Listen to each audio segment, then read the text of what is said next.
नमो भगवते वासुदेवाय। ॐ नमो भगवते वासुदेवाय। ॐ नमो भगवते वासुदेवाय।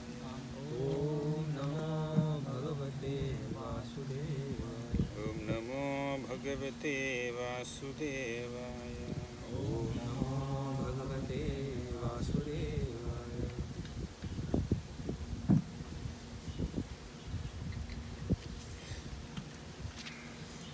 Bhagavad Gita chapter number 9.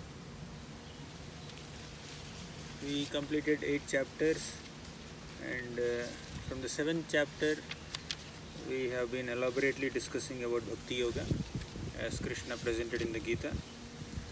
And while the first 6 chapters of Bhagavad Gita are predominantly speaking about Karma Yoga, the last 6 chapters speak about Jnana Yoga. The middle 6 chapters, which are considered the essence of Bhagavad Gita, they elaborately describe Bhakti Yoga. In the middle 6 chapters, the middle 2 chapters are 7 to 12. The middle 2 chapters of this middle section is 9th and 10th. This is the essence of all essence. These 2 chapters, chapter 9 and 10, are considered to be the essence of Bhagavad Gita. And Krishna ended the 8th chapter of Gita by saying, Vedeshu yagneshu tapassu chaiva daneshu yat punya phalapratishtam atyeti tatsarvamidam viditva yogi param sthanam upaiti chadyam. In that shloka, he established Bhakti Yogi to be the topmost spiritualist, and one who practices Bhakti Yoga is not deprived of any other results of Vedic processes. Okay. So Bhakti Yoga surpasses all the Vedic processes like Vedic study, then austerities, giving charity, doing sacrifices, etc., etc. Okay.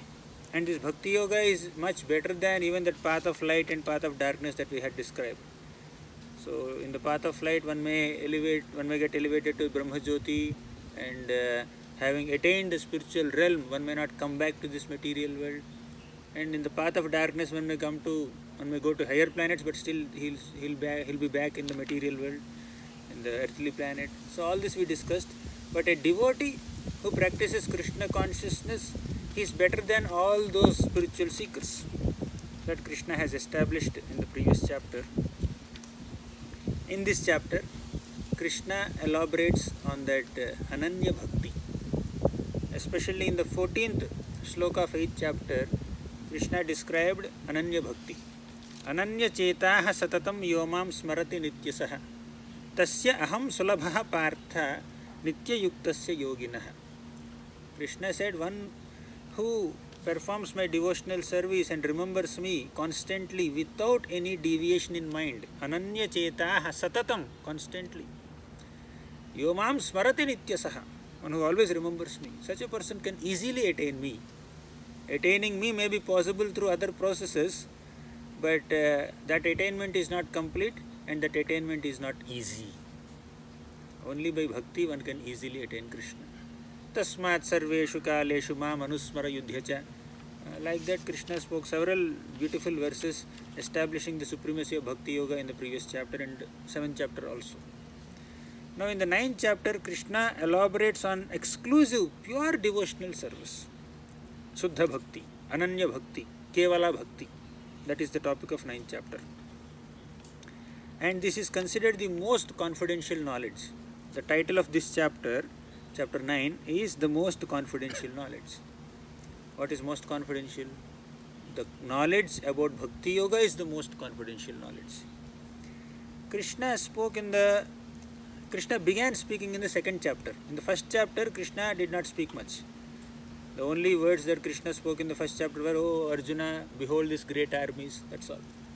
Arjuna tells Krishna, "Please take my chariot in between the 2 armies."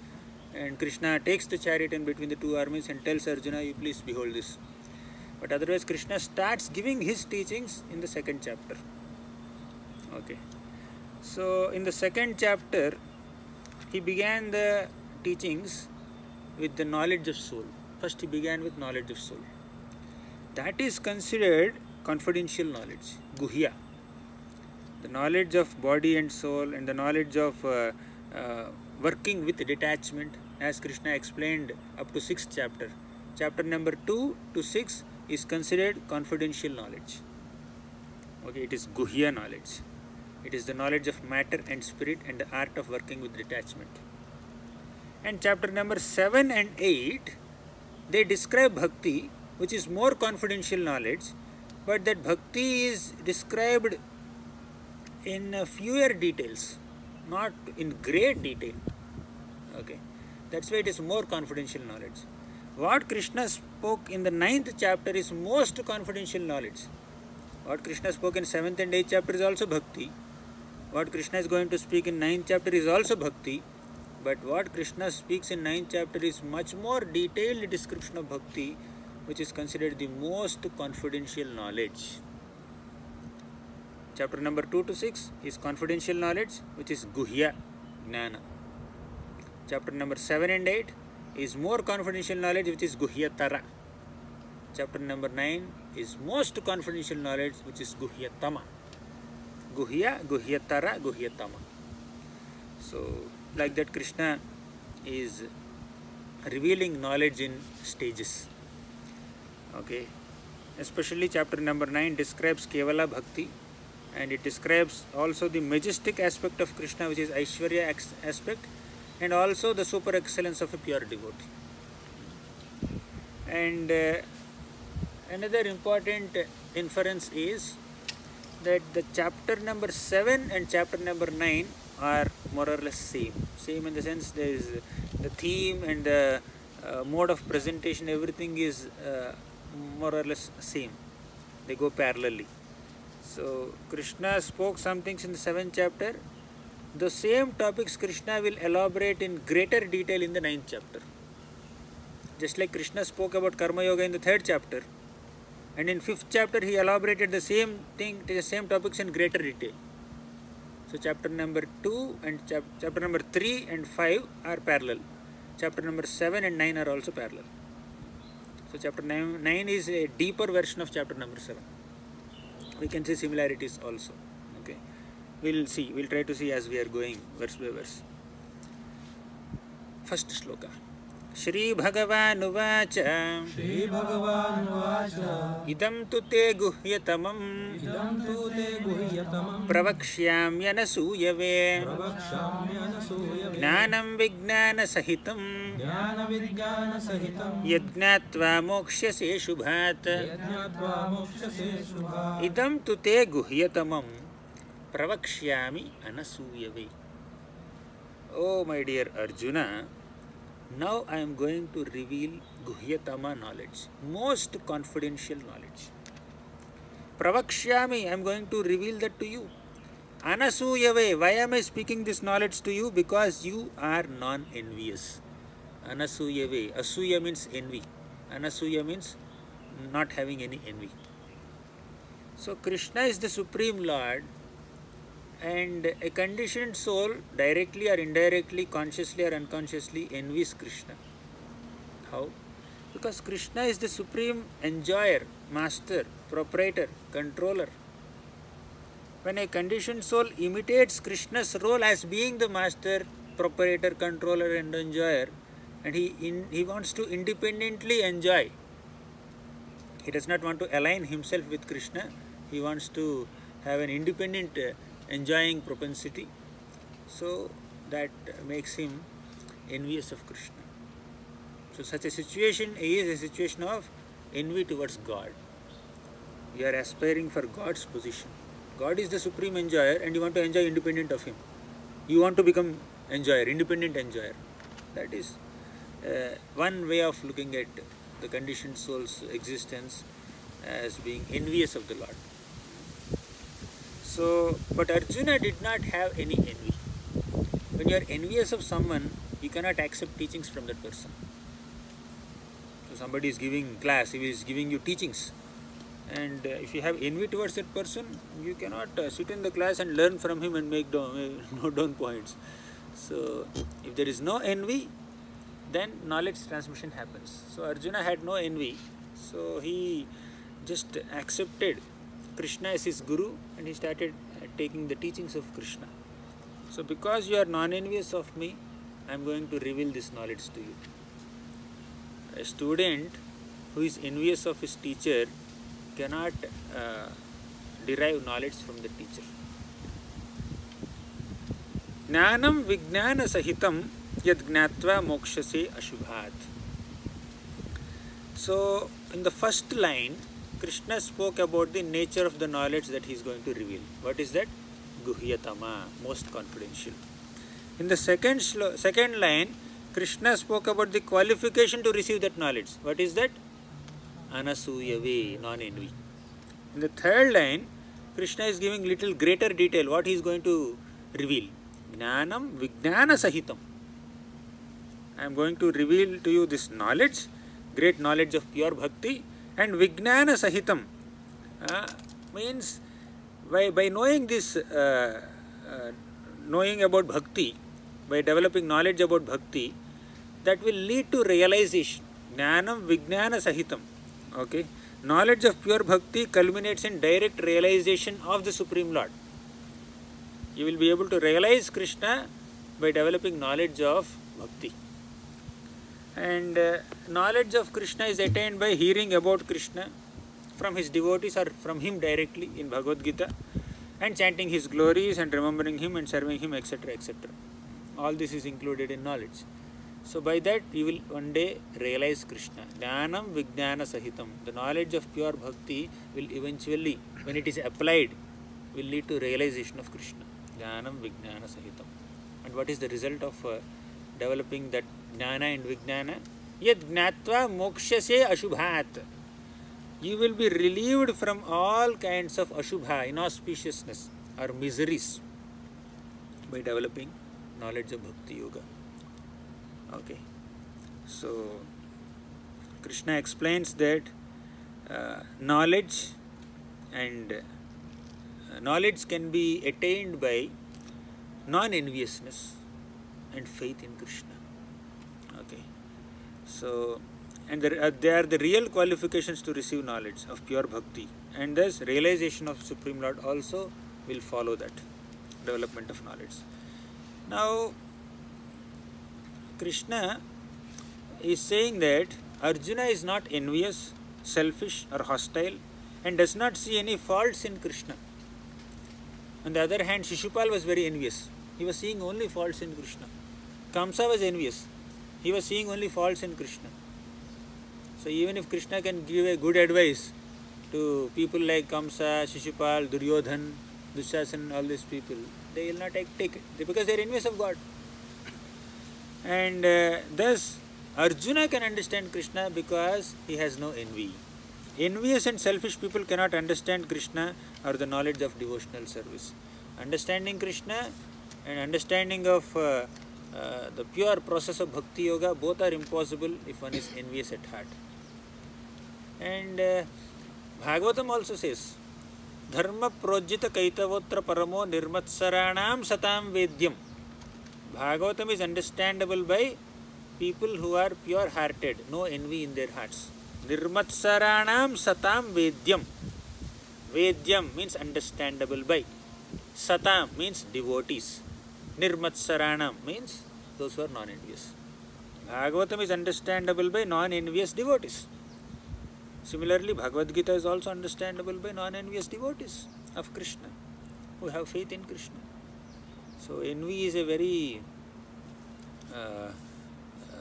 malicious aspect of demoniac character. So one has to relinquish that envy, and by having envy one will be deprived of the satisfaction of devotional service. Okay. Sometimes even within the realm of devotional service also, a neophyte practitioner of bhakti might envy another practitioner of bhakti. Amongst sadhakas also there is sometimes envy. But if one has no envy, one will become a qualified recipient of knowledge of devotional service, and one will eventually realize Krishna also, as Krishna reveals in this chapter. As a devotee hears more and more about the Supreme Lord, he becomes enlightened. This hearing process is recommended in Srimad Bhagavatam, and Prabhupada gives the series of verses. The message of the Supreme Personality of Godhead are full of potencies, and these potencies can be realized if topics regarding the Supreme Godhead are discussed amongst devotees. परस्परानुकथनं पावनं भगवद्यशः मिथो रतिः मिथः तुष्टिर निवृत्तिर मिथ आत्मनः. So devotees gather together, paraspara, mutually they discuss about Krishna. By that they derive satisfaction at heart, and they will come closer to Krishna. They will develop love for the Lord. Now let's go to 7th chapter. What did Krishna say in the beginning? Right in the first verse of 7th chapter, Krishna said about Mayyasakta manaha partha yogam yunjan madashreyah asamsayam samagram mam yatha gnashyasi tat shrunu. The 9th chapter first sloka and 7th chapter first sloka both are revealing the importance of hearing about Krishna and thus acquiring knowledge. One can acquire knowledge by hearing about Krishna. So, and the Lord understands the mentality and sincerity of a particular living entity who is engaged in Krishna consciousness and gives him the intelligence to understand the science of Krishna. Dadami buddhi yogam tam yena mam upayantiti. In the association of devotees, if one has the right attitude and gratitude, one will develop knowledge of Krishna. Krishna will reveal that spiritual knowledge. Krishna is the supreme revealer of knowledge. Gunara nicchanna chidusmapaya tatskshobha vispurjitamanasaya naishkarmya bhavena vivarjitagama swayam prakashaya namaskarovi. Gajendra offers this prayer to Lord Vishnu. So, okay, anyways, there are so many details within Bhagavatam. Basically, Krishna is the revealer of knowledge. He is the one who has revealed knowledge to Brahmaji in the beginning of creation.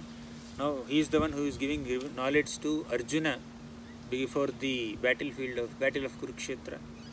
Okay, he is the one who gave knowledge to Uddhava in the form of Uddhava Gita just before his departure, and in the form of Kapila, he gave knowledge to Devahuti. Like that, through the medium of his devotees or by manifesting himself as incarnations, Krishna is the one who reveals knowledge. He is the supreme teacher. Prabhupada writes, the very beginning of Bhagavad Gita, the first chapter, is more or less an introduction to the rest of the book, and in the 2nd chapter and 3rd chapter, spiritual knowledge is described as confidential. I already mentioned all these things in my introduction to this chapter. Now this first verse has specific significance. The word idam gnanam refers to pure devotional service. Although the word bhakti doesn't come in this sloka, but this sloka is revealing the knowledge about bhakti only. That consists of 9 activities. What are they? Shravanam, Kirtanam, Vishnu Smaranam, Padasevanam, etc. etc.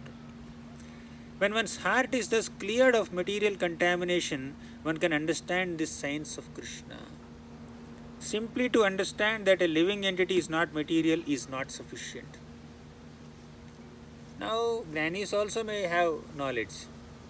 Speculators also may have knowledge. Researchers also may have knowledge. So a person who has very advanced in knowledge may understand the difference between matter and spirit. We are not this body. We are spirit souls. Okay, an advanced intellectual will have this understanding that we are not this body, we are spirit soul. But that is not sufficient. Even to acquire that knowledge itself is so great. But having an understanding that we are not the bodies, we are souls is not sufficient. Further knowledge is to understand what are the activities of soul. By considering oneself this material body, a person performs so many activities, bodily activities, of cleansing the body, eating, feeding it, and then working outside to acquire money to maintain this body and bodily relationships. In bodily conception, one's duties are there. They remain fixed. Okay, they are different according to different people. That's there. But there is knowledge about bodily maintenance in bodily conception. But once you come out of that bodily conception and actually understand that you are not this body, you are soul, an intelligent person asks, what are my activities as a soul? some spiritual practitioners stop at this understanding. I am not this body. I do not belong to this material world. Okay, so I should not be doing all these material activities. Okay, till that point of detachment from material enjoyment and material activities, many spiritual practitioners agree.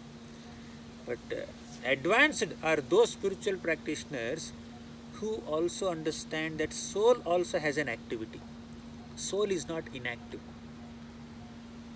Foolish people consider that body means material body induces us into material actions, so let us get detached from these material bodies, material activities, and stop everything. That is not the right, and that is not the complete understanding. Once you understand that you are not the body or soul, you should next inquire what are the activities of soul. The activities of soul are Shravanam, Kirtanam, Smaranam, Padasevanam, Archanam, Vandanam, Dasyam, Sakhyam, Atmanivedanam.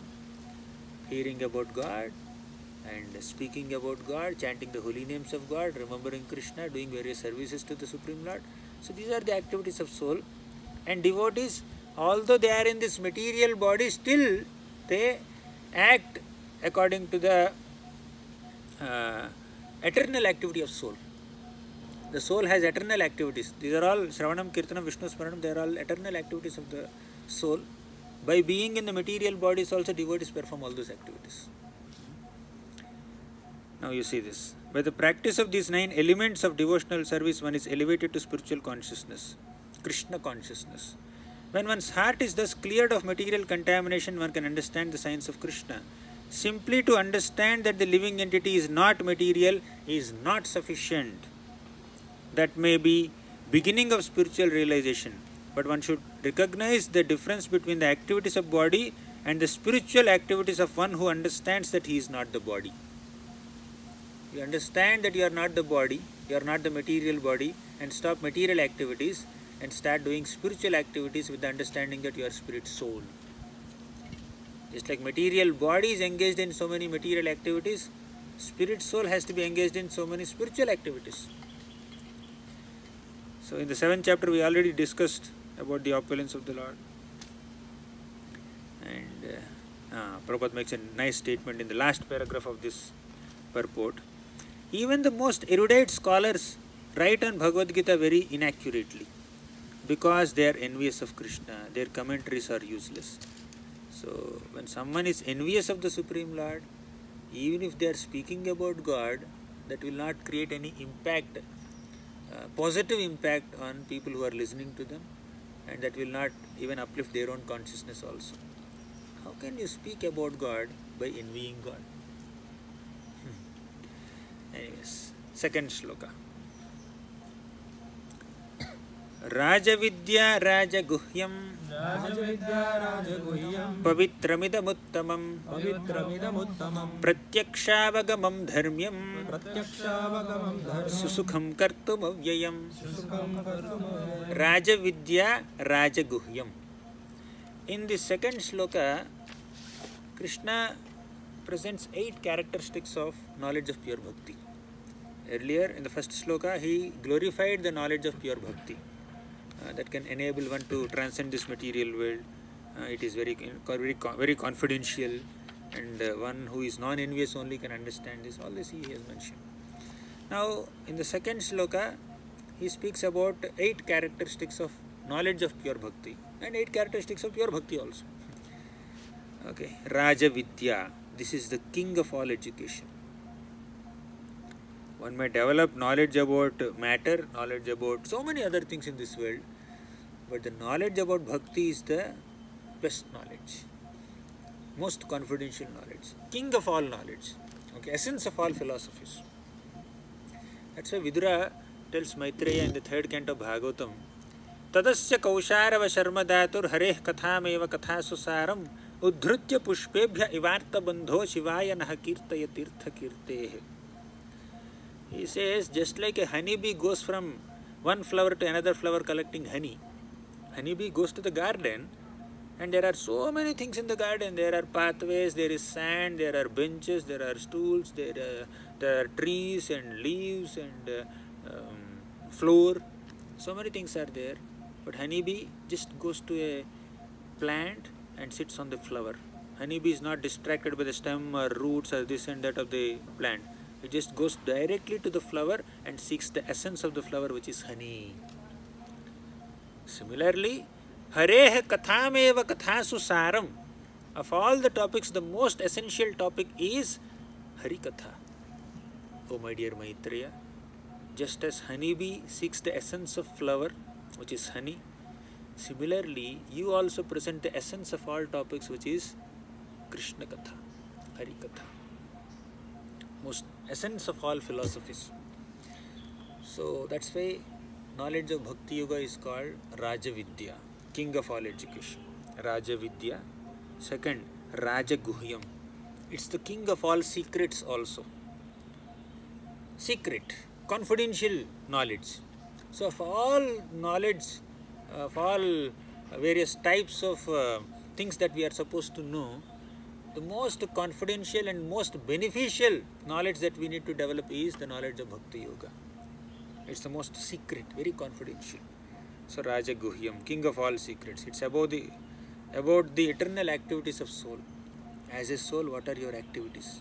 Very confidential.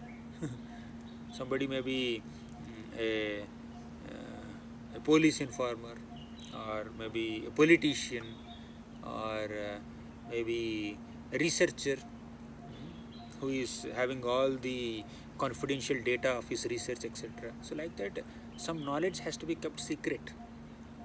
You should have password, then only you can enter it. So like that, some things are kept secret.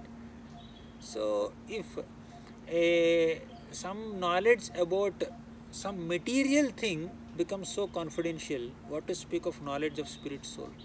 What to speak of the knowledge of spirit, spiritual spark, spiritual fragment of the Supreme Lord Krishna? So the activities of the super soul, activities of the spirit soul are very confidential. So here Krishna says that it is Rajaguhyam. This is the secret of all knowledge because it explains the eternal activities of the spirit soul. Rajavidya, Rajaguhyam. Third is Pavitram. Pavitra means it's very pure knowledge. It's the purest of all knowledge. Okay. It purifies one from all material contamination. Only pure knowledge can purify you. Impure knowledge will contaminate our consciousness. Somebody will give knowledge of how to steal. That will only contaminate our consciousness, contaminate our life. It will stamp us as thieves. One may reveal all secret.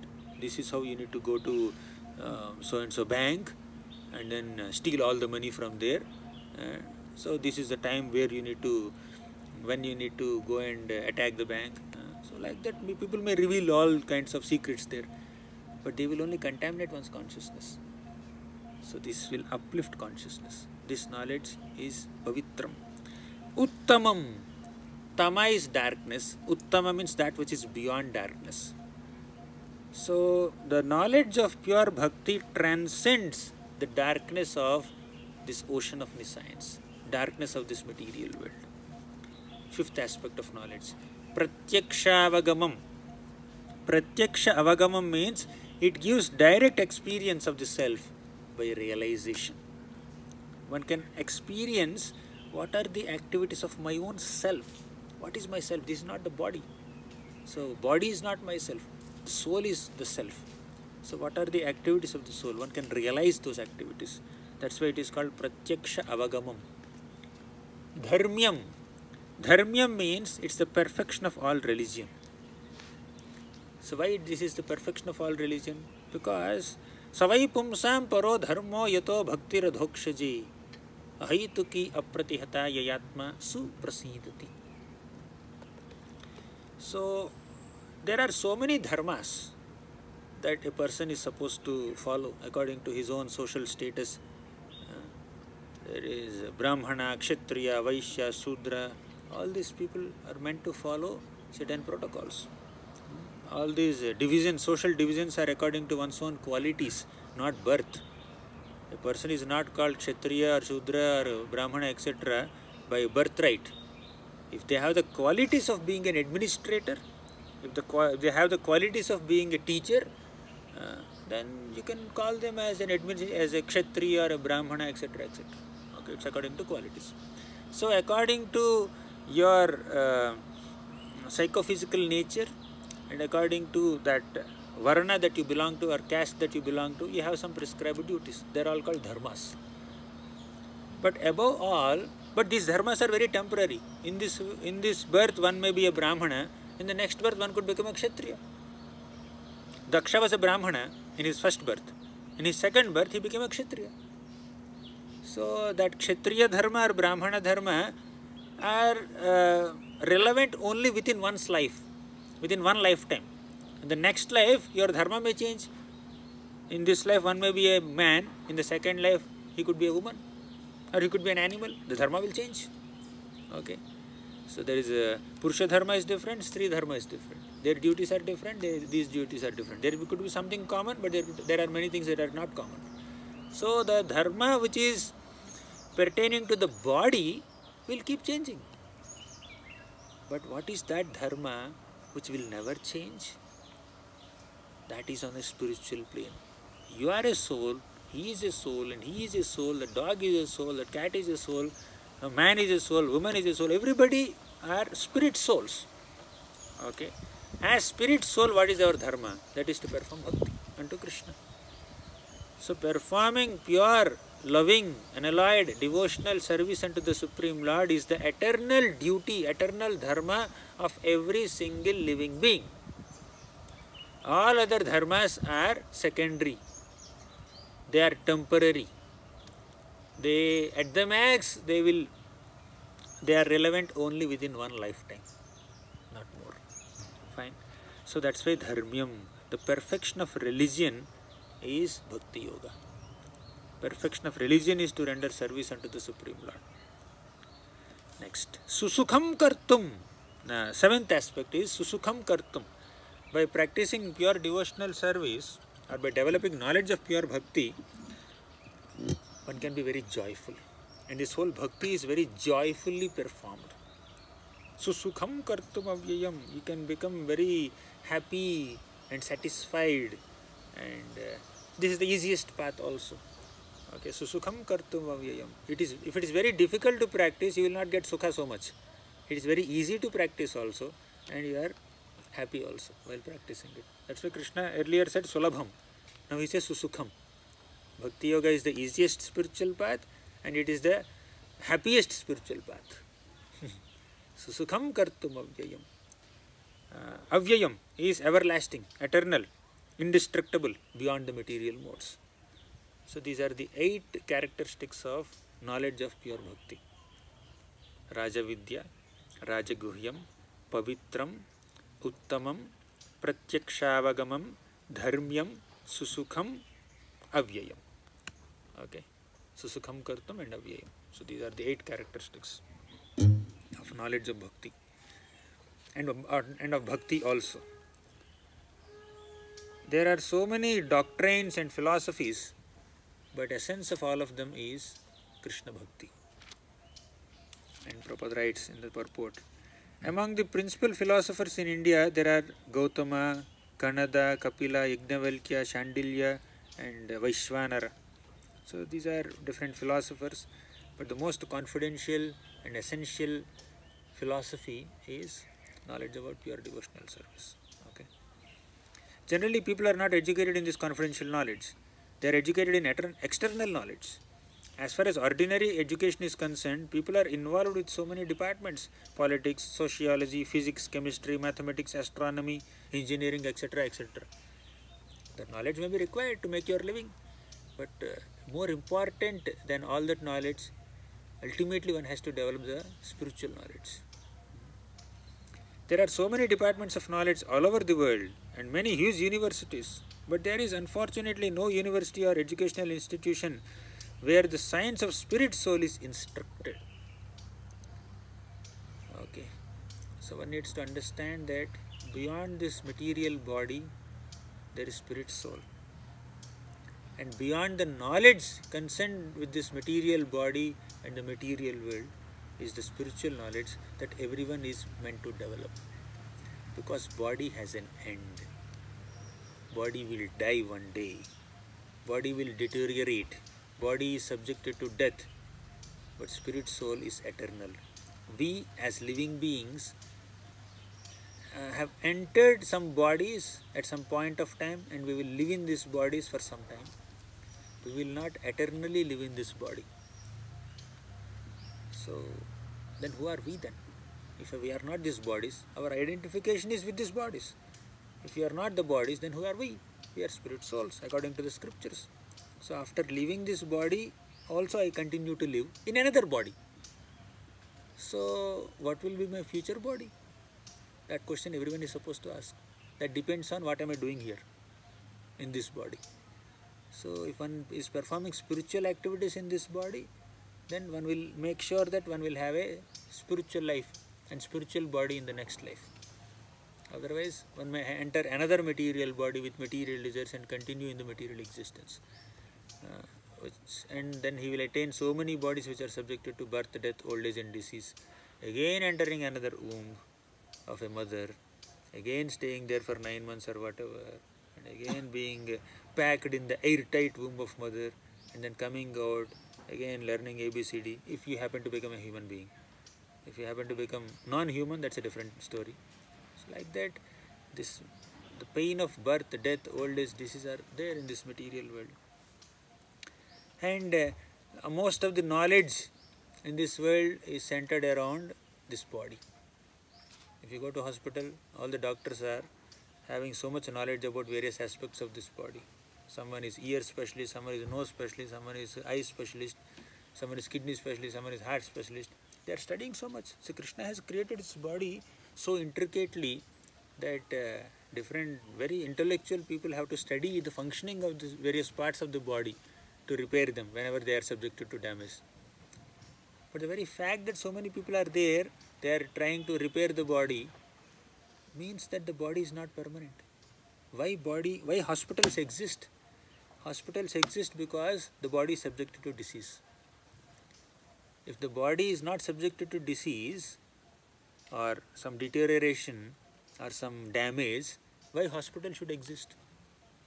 Somebody had an accident and is bleeding, and if in that accident if some car hits him, nothing happens to him, okay, then there is no need of hospital, isn't it?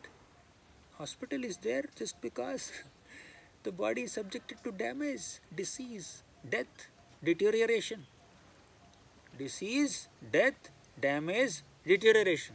All 4 Ds are mandatory for a material body. That's why hospitals exist. But if you have a spiritual body, no disease, no death, no damage, no deterioration. Okay. So that's why one needs to develop knowledge of the spirit soul, which is eternal.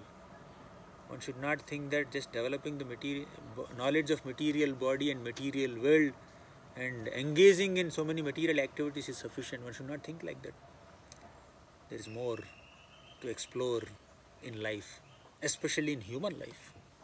Dogs cannot do all this research. Dogs cannot sit and read Bhagavad Gita. The Bhagavad Gita, especially from 2nd chapter on, stresses the importance of the soul.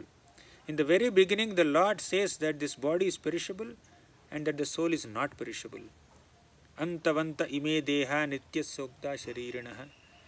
That is a confidential part of knowledge. Simply knowing that the spirit soul is different from the body and that its nature is immutable, indestructible and eternal, that is knowledge. That is confidential knowledge. But we should also have more information about the soul. We are discussing a lot about how a person is a spirit soul, eternal spirit soul and not the temporary material body. But that knowledge is not sufficient. What are the activities of eternal soul? Krishna did not speak much about the activities of eternal soul. In the 2nd chapter of Gita, he began from 11th shloka and he went up to 30th shloka. 20 shlokas he was describing the science of soul only. How soul is eternal and body is temporary. How soul cannot be killed by any weapons. How soul will not become wet, will not be withered by air, this and that. He is speaking so many things about the soul. That is confidential. You are not the body, you are soul. But as soul, what are my activities? That Krishna will reveal in the 9th chapter, which are more confident, which is most confidential knowledge. Okay. How can the soul which is so active within the body be inactive after being liberated from the body? Some people think that there are so many material activities in this world. So because I am a spirit soul, I am not a material body. So I am meant to just cease from all material activity. That is called liberation. That's what some people think. Liberation is not just stopping the material activity. The real import of liberation is in embracing a spiritual activity, realizing that you are a spirit soul and not material body. After understanding that you are not material body, you are spirit soul, you should inquire what are the activities of spirit soul. The body is not active, the body is not inactive, body is constantly doing something. Then how can soul be inactive? Soul has to do something, right? If you think that soul is inactive, it does not do anything, liberation means nothing. Moksha means do nothing, relax. How long you will relax? There should be some action. There should be positive action. So how can the soul which is so active within this body be inactive after being liberated from the body? It is always active. If it is eternal, then it is eternally active. And its activities in the spiritual kingdom are most confidential part of spiritual knowledge. So that's what Krishna is going to reveal in this chapter. Very beautiful chapter. The knowledge is the purest form of all activities. In the Padma Purana, man's sinful activities have been analyzed and are shown to be the results of sin after sin. Okay, there are few other details in the purport. Therefore, the purifying potency of this devotional service is very strong, and it is called Pavitram, Uttamam, the purest. Uttama means transcendental. Tamas means this material world of darkness. Okay, fine. And the most important activity of the spirit soul is to chant the holy names of the Lord. Prabhupada quotes the mantra again. The direct result is actually perceived, and we have practical experience that any person who is chanting the holy names of Krishna, Hare Krishna, Krishna Krishna, Hare Hare, Hare Rama, Rama Rama, Hare Hare, in course of chanting without offences, feels some transcendental pleasure and very quickly becomes purified of all material contamination. That is actually seen.